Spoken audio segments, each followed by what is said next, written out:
Timer, begin. So you press Effect, Generate, and Lens Flare. And now what you see without this effect is a camera panning out of a jar full of money.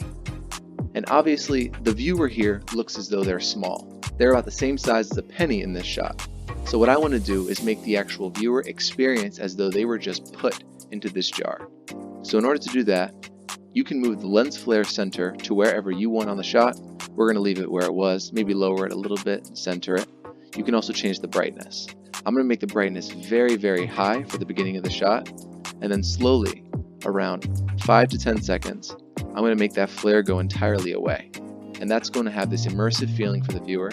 You can also change the type of lens that the flare is working with, but only really experienced cameramen know how to do this.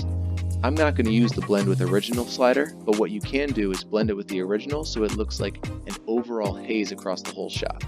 And now as you'll see right here, it looks as though you just got teleported into this jar full of money.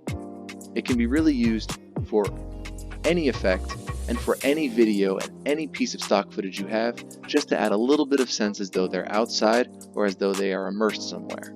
Like always, press Effect, Generate, Lens Flare, and try this for yourself.